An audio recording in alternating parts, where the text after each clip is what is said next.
Budgeting and saving money sounds real easy, don't it? Well, if it was, then a lot of people would have a lot more money. Which they don't, so let's talk about it. So we're going over some budgeting tips and strategies of what to actually do, and toward the end I'll even go into what I do. It's a little strange, mostly just because I'm weird about it, but maybe it could help you out as well. Hey guys, how's it going, and thanks for coming. I'm Nick and this is Real Life Money. If this topic helps you out, don't forget to subscribe and hit that bell icon. So like we said, we're going into budgeting tips and strategies. So first we're going to be throwing out some ideas that you can do to help organize your money a little bit better. So I will say every single person is different. So it might work for some people, it might completely be a disaster for others.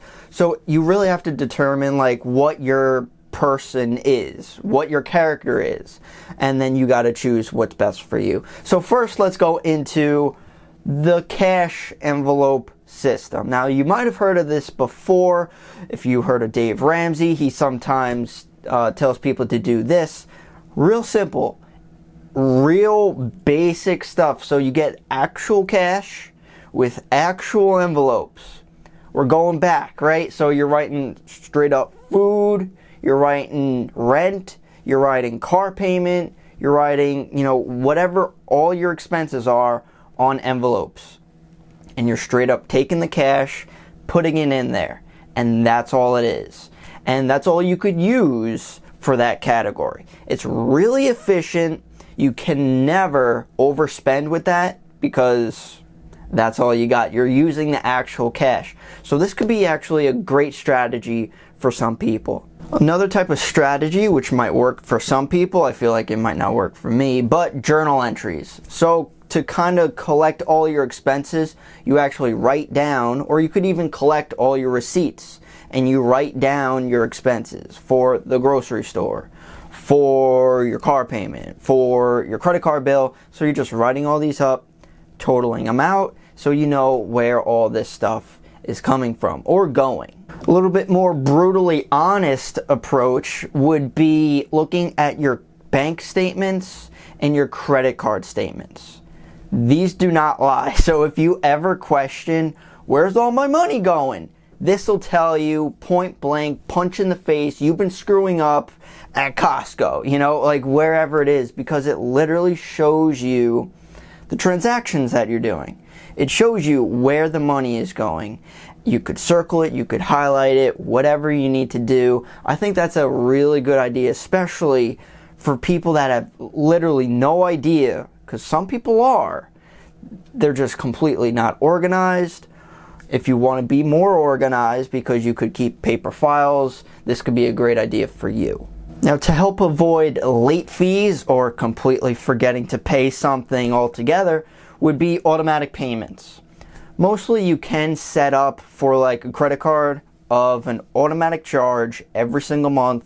It's 2019. You could set up basically anything automatically, which would bring us to the next strategy, automatic transfers. I partly use this, and I think that's great as well. So, for example, if you want to move money to a certain account, because that's where, like a credit card is going to be pulling from, or you want to pay yourself first. So, let's say you pull right out of your checking, straight into your savings. That's kind of my type of strategy. We'll be going into that in a little bit, but setting up automatic transfers, you just don't have to worry about it. It just happens. And that's really how we should all live. It's just easier. I'm kind of biased on that one. But another strategy would be, of course, we all probably heard of direct deposit, but you can set it up a different way.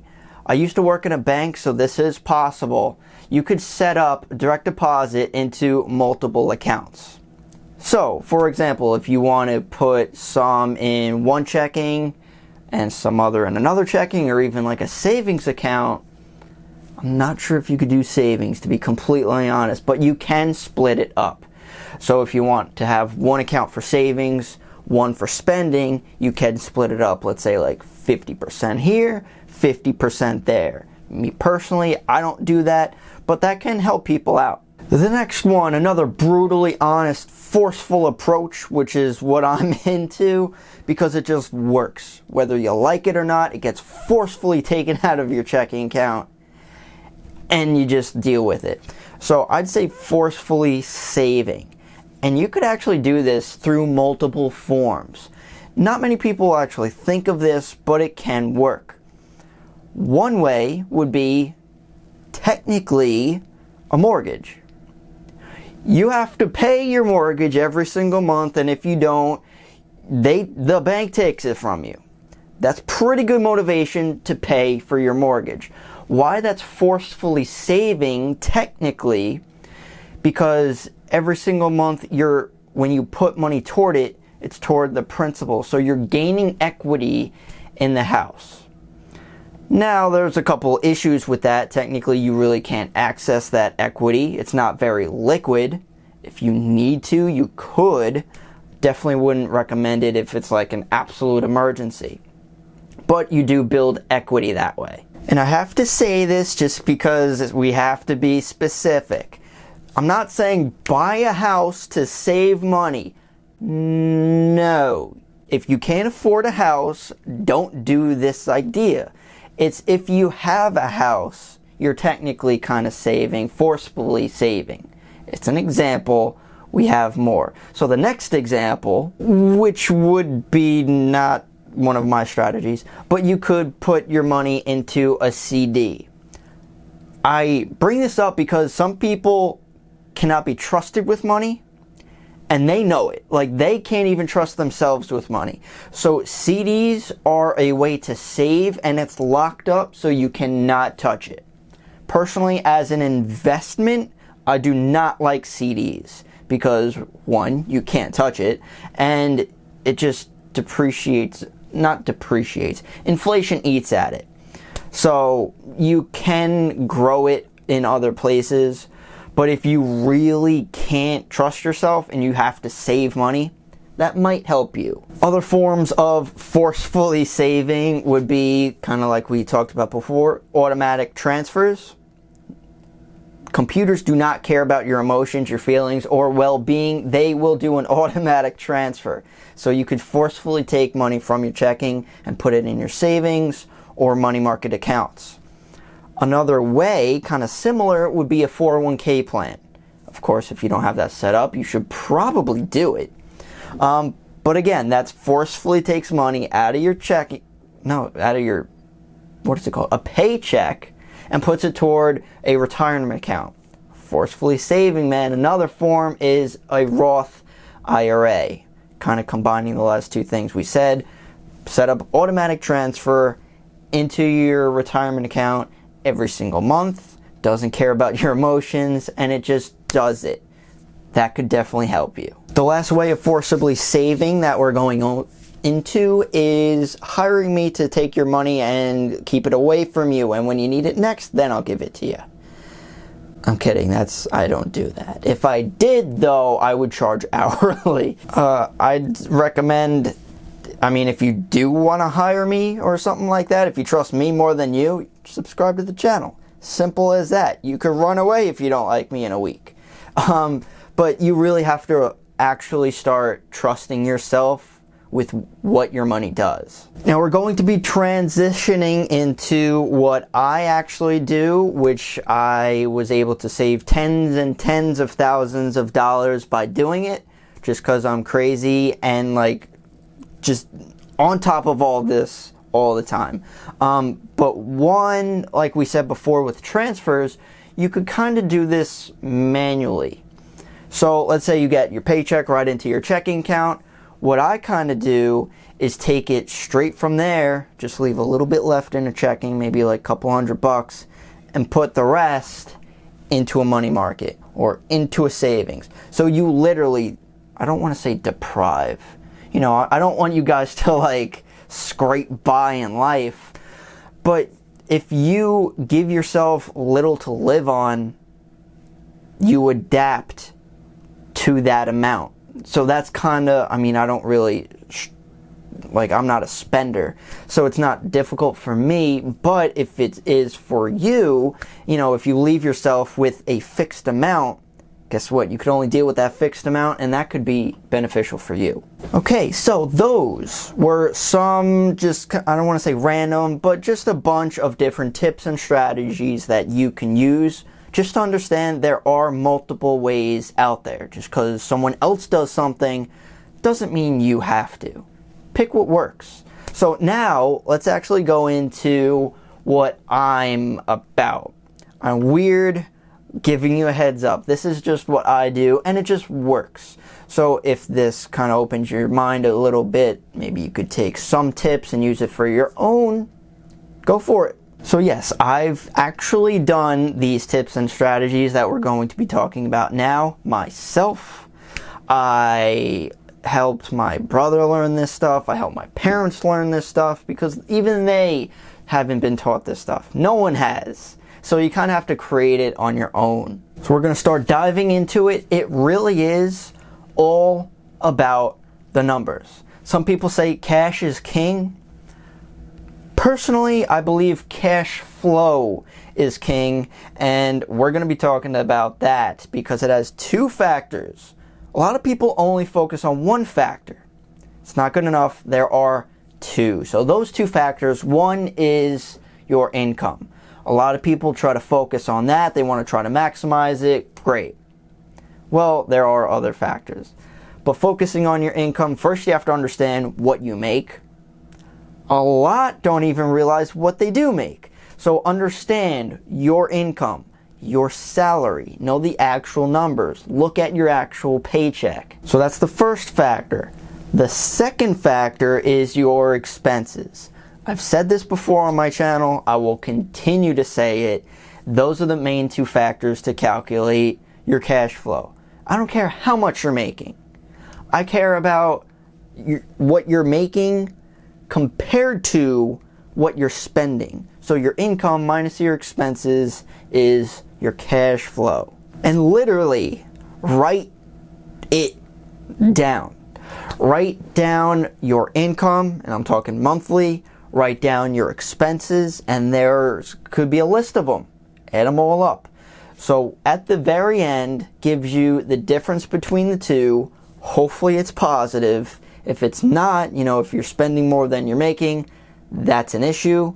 And there are two ways about that. Increase your income or decrease expenses. I recommend both because that widens the gap to give you more cash flow. So I do have an Excel spreadsheet that has this on the computer. You could put in all these numbers, it calculates it for you, and it shows you your actual cash flow. You know, you put in your income, expenses, bam, spits out the number you're looking for. So with that being said, yes, that means I do not care how much you make, because that's only one factor. You could be making $500,000 a year and be spending that amount, if not even more than that amount. Trust me, because I actually know someone like that. So if you're in that situation, you could technically be the same as someone working at McDonald's part-time, struggling to get hours because they're cutting their hours because it's during the winter and they're not giving out hours, so their paycheck is limited. That's not personal. So looking at it from a cash flow perspective, really everyone could be different. You could have a better cash flow than your boss. If they have a buttload of expenses, guess what? Technically, if someone's making $100,000 and spending $100,000, and a kid's working at McDonald's making $100 and their expenses is $20, their cash flow is better than the person making six figures. So that's the number that I look at. So after doing all that math work, it's simple stuff, addition and subtraction, third grade stuff. Of course, I'm keeping it simple here. We always try to. But once I know that number, then I start getting into budgeting tips and strategies. I then take that number and then you could use it. You could spend it. You try to limit spending. You could save it. You know, you could actually do things with that number there. So when I have things to buy or things that I want to invest in, I look at my cash flow. So just for an example, let's say cash flow is $1,000 and something costs $2,000. That means that's 2 months of my time that I have to give up to buy that thing. From there you could determine if that's worth it or not at all. Same thing if something's worth like $20 and my cash flow is $1,000. This is a made up number because it's easy. I'd say the $20 is insignificant compared to the $1,000 cash flow you have monthly. Not to say you should just spend willingly on, smaller amounts, because they do add up. But just that thought process of, $20 isn't going to make or break you if your cash flow is much more higher. So I just compare prices and costs to that cash flow number. And, if I have to buy something, I look at the cash flow. If I want to invest, like I said before, forcibly saving, if I want to put money into my retirement account, I look at what do I have to use. That number is your cash flow number. Now, just because I'm a little crazy, I'll give you a little fun fact. What I do, the number that I put into retirement accounts, I have that as a fixed expense. So no matter what, I have, like insurance, I have, other stuff, food and everything like that. I also have a retirement account as an expense as well. And then I add all those up, and then after that, then I have an actual cash flow. So it basically forces me to save, to invest every single month. Just because I'm crazy, I want to have enough for the future. You could never oversave. No one has ever said they oversaved. Some people might. And, that's kind of going into my last video. Can money really equate to happiness? You need a good balance. Enjoy your life while you're doing this, but understand what actually works. We need money as a tool to help us. So hopefully that makes sense. So if you guys have any questions, comments, concerns, please leave them down below. I would love to hear and see what you guys have to say. What are some of your strategies and tips for budgeting and saving money? If you have any questions for me about what I personally do, I tried to go into a little bit of detail with mine. If it seems confusing, that's because my mind's confusing, and I try to declutter it for you guys. But I'm always open, or try to be as open as I possibly can be with you. So thank you so much for watching. Really appreciate it, and I'll see you in the next one.